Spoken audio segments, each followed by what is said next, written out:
We are Group 15, and this is our project, The Influence of Media on Youth Culture, by Isabella Cudino, Hannah Gass, Yvette Avila, and Selena Rivera. My name is Hannah, and my topic will be on the media's influence over trends with teens and youth culture and its contribution to fast fashion. So, clothing plays a significant role in shaping and reflecting various aspects of society. Clothing is considered a form of material culture, which Dalton Conley in our textbook, You May Ask Yourself, defines as everything that is part of our constructed physical environment. Material culture encompasses the physical items that people make, use, and attach meaning to within a particular cultural context.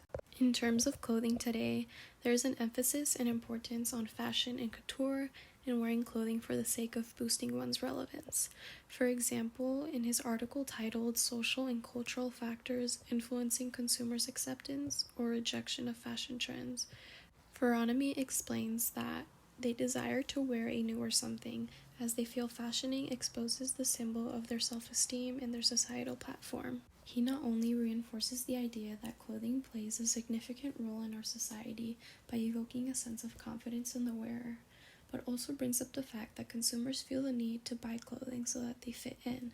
This is further exacerbated through social media trends and celebrity endorsements that constantly push clothing brands, leading to an all-time high in the overproduction of clothing. The dominance of social media platforms and the sudden rise in youth culture to earn social media stardom have greatly affected the institution of clothing and fashion. Social media pushes the newest trends, leading to a surge in fashion consumerism, especially among the impressionable younger generation. Dalton Conley in our textbook, You May Ask Yourself, defines consumerism to be the steady acquisition of material possessions, often with the belief that happiness and fulfillment can thus be achieved.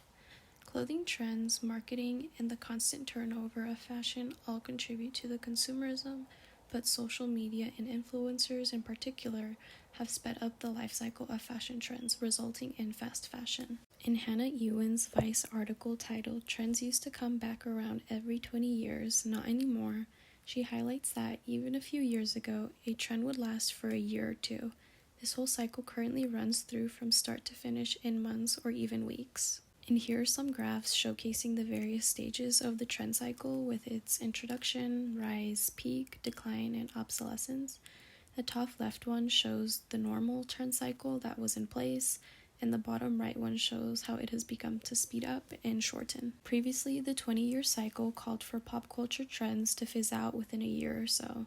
That being said, with the media's sudden push for micro trends, the life cycle of fashion trends is now down to 5 to 10 years, with its phasing out in months. As a result of this speeding up of the life cycle, cheap fast fashion clothing is being bought, made, and discarded at alarming rates. This idea is further highlighted in Java Fufaro's The Walrus's article, Fast Fashion is Everywhere on Social Media, How Can Teens Resist?, where she states that a teen would wear a new dress only once or twice before getting rid of it because photos of her with the clothing will be taken and posted on social media. In other words, trending clothing items from retail stores are being bought more frequently to keep up with the times, but are getting very minimal wear as the trend dies out or the wearer has already shown it off on their social media. This starts a cycle of continuously buying, posting, and discarding clothing, which causes a rise in overconsumption, overproduction, and material waste. This leaves an enormous environmental footprint as clothing production requires a considerable amount of energy and resources, such as toxic fabric dyes, that are prone to contaminate freshwater sources. Shifting to a company's perspective on trends and fast fashion, Diane Crane's article titled Approaches to Material Culture, The Sociology of Fashion and Clothing, she illustrates that large industrial firms lack direct contact with their consumers and therefore rely on various types of cultural intermediaries who attempt to assess the attitudes and tastes of consumers and to provide an appropriate semantic frame for new products each season. In other words, corporate retail chains don't have as close communication with their consumers as mom and pop shops may have with theirs, resulting in reliance on cultural intermediaries such as social media and current trends to produce new products. That being said, as the cycling of trends becomes more frequent, Companies are spewing out clothing more than what is being bought or staying relevant, causing an absurd amount of clothing waste to be produced. Youth groups have become relatively more aware of this issue, and therefore a pushback on fast fashion has recently surged, with social media users taking to their accounts, raising awareness of the issues fast fashion presents. These teens call upon their following to boycott fast fashion brands such as Shein and advocate for shopping sustainably or secondhand and buying timeless pieces of clothing that will stay in your closet for years to come. Hey, I'm Yvette, and now on to language of emojis and slang across the youth cultures in the media. Every time you look at a kid or a teen, they usually have a phone with them. That's because 99% of youth have phones and 93% of youth have social media. The media plays a big part in youth culture, especially the way they communicate by using emojis and slang. They use social media on the daily because I know I do. They're able to communicate by using symbolic interactionism, by shortening terms and making them into terms that are easier and faster to type. For example, here are some slang words and phrases. These words and phrases can be written and spoken. There is also FYI and LOL, which are shortened terms for the phrases for your information and laughing out loud. Usually the word chill means cold or something relating to the temperature, but youth uses it as calm down or relax. Slaps is usually meant as a hit or smack, but it's used as this slaps or this hits, which means something is good. With all these phrases, will our keyboards one day look like this? The youth have the ability to code switch from slang to using emojis to communicate. Emojis are their own language. For example, single emojis can be phrases such as the looking up emoji means ugh or annoyed. The yawning emoji is I'm tired or shut up. The questioning emoji is or are you sure? In emojis, there is subculture due to the fact that the youth and adults understand and communicate the emojis differently. The youth uses a skull emoji to express something is very funny and they can't stop laughing. This is usually used to say, I'm dead. Adults use the emoji for when someone dies. The crying emoji is used by teens to express hysterically laughing, and adults use it for crying.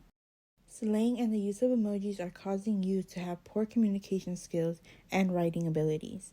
If the youth don't change their ways of communicating in the future, it will be considered unprofessional. Your friends play a big part in why you speak the way you do, but I think it is okay to talk to them using slang and emojis, but just not in the classroom.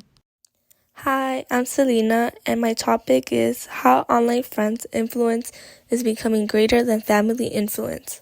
The main questions are, why do we form connections online? How do these connections have more influence on the youth than family has? The answers are, the appeal often lies in shared interests, understanding, and the ability to find like-minded individuals. It is a space for self-expression and finding communities that resonate with us on a personal level. In the article, Contemporary Friendships and Social Vulnerability Among Youth, Understanding the Role of Online and Offline Contexts of Interaction and Friendship Quality, it talks about some social vulnerabilities in online friendships. Those include the risk of deception, cyberbullying, limited in-person interaction, and challenges in handling conflict. It also talks about online friendships can also expose individuals to emotional distress, social isolation, and privacy concerns. A sociological concept that relates to this is digital socialization. In the textbooks, it talks about how individuals and groups use the media as their means to shape, redefine, and change their culture. This concept underscores the idea that online friendships can wield a greater influence than family influence. This concept is shaped by factors such as online community dynamics and the role of social media. Our families are the foundation of our upbringing. The values, traditions, and beliefs impact and shape our worldview. Family influence often spans generations, providing a sense of continuity and stability. However, the media has sprained the influence of family on the youth. In the article, When Teens Need Their Friends More Than Their Parents, the author asserts that in a case study, the data showed that being among peers can offer a supportive and calm environment, while some parents don't offer the same type of peaceful environment. The reasons that teens often need their peers more than their parents are due to a natural drive for independence, identity formation, social acceptance, emotional support, and share experiences. Peers offer unique opportunities for growth and belonging during an important and different phase of life. A sociological concept that relates to this is social capital. In the textbook, they define this as the information, knowledge of people or things, and connections that help individuals enter pre-existing networks or gain power in them. For example, online friends' social capital is built through shared interests, connections, and virtual interactions, while family social capital is rooted in family bonds, shared history, and traditional roles. While parents remain vital sources of guidance, love, and support. Another sociological concept that relates to this is role conflict. In the article, they say that role conflict describes the tension caused by competing demands between two or more roles within different statuses. In the context, this develops from different expectations in time and attention constraints. Balancing the demands and expectations of online friendships often rooted in shared interests and virtual activities with the more traditional and culture-shaped roles within family can lead to tensions. How do we ensure that our online interactions enhance rather than replace the invaluable influence of our families? It's about navigating this digital landscape with mindfulness and intention. The key to a healthy balance lies in communication and also the combination of self-awareness, critical thinking, and assertiveness. Some strategies to help you maintain your independence and make thoughtful decisions are defining your values and boundaries. A digital detox can help you reset your perspective and bond with your family and friends. While the media has made online friends' influence greater than family influence, we can't forget the positive power of both online and family connections. These influences can complement each other, creating a well-supported system. But it's best to find a balance that enhances our life both online and within the embrace of our families. Hi, my name is Isabella, and my topic is the negative influence of media on youth mental health. For many American teenagers today, social media has begun to be accepted as a real addiction. Addiction can cause the brain to restructure and change the functioning of a normal brain. So why are we allowing our youth culture to experience this? Media has a very negative effect on mental health and plays on developing minds to keep people using their apps. This addiction seems to be fueled by the significance of symbolic interactionism, which, according to sociologist Dalton Conley, is defined as shared meanings, orientations, and assumptions that form the basic motivations behind people's actions. I chose this photo to represent this concept because, since everything these days has become digitized, youth worry that if they don't use social media, they risk possibly losing friendships and relationships. At the same time, they feel that they are drowning in the media but don't know how to escape it. Teenagers are therefore preoccupied with how they appear all the time online to shape how they want other people to see them.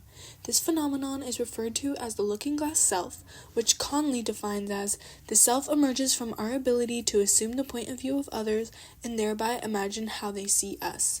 Depending on the likes and comments of others, teens tend to try and assume how others view them.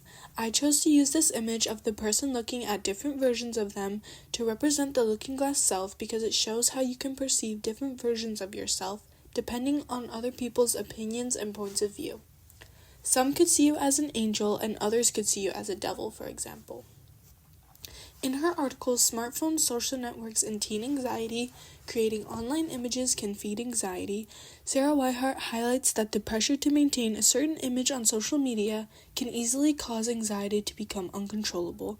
To fit in, some young adults succumb to peer pressure, most of the time engaging in risky or harmful behaviors. Kids want to feel a part of the in-group, which Conley defines as the powerful group, most often the majority. I chose this picture because it shows how hard it is to combat the pressures of others, especially when one feels so strongly that one wants to conform and be part of the group. Adolescents who experience alienation from their peers in the normative society may be stigmatized as misfits or abnormal. This theory is referred to as labeling theory, which Conley defines as the belief that individuals subconsciously notice how others see or label them, and their reaction to those labels over time from the basis of their self-identity. In her journal, Impact of Social Media on Mental Health of Students, Krishna Pira adds that this could lead to a worse sense of self and have long-term effects on the developing brains of young people. I chose this photo to represent labeling theory because it shows that when others label you, you subconsciously begin to label yourself and look down on yourself. The majority of teen depression and serious mental health problems can also be attributed to the circulation powers of the media. Conley comments on emotional contagion by saying, "We also know that depression and suicide are contagious, and suicides can spread like a virus through a school or community. It is heartbreaking that it is normalized for children to engage in physically and psychologically harmful activities, regardless of whether they are in the in-group or not. To combat the spread of emotion, we need to bring a more positive light to social media and its use. I chose this picture because it shows that it only takes one person to change many others around them. It also shows how powerful emotional contagion can be and how fast it can spread." Overall, if we want to combat the media's influence over our kids' mental health, we need to be using the media for more positive things and have peer groups and communities that can help whenever there's someone in need. We can also try to track our time on social media and try to catch ourselves when we are mindlessly scrolling and comparing ourselves to others' looks and lives.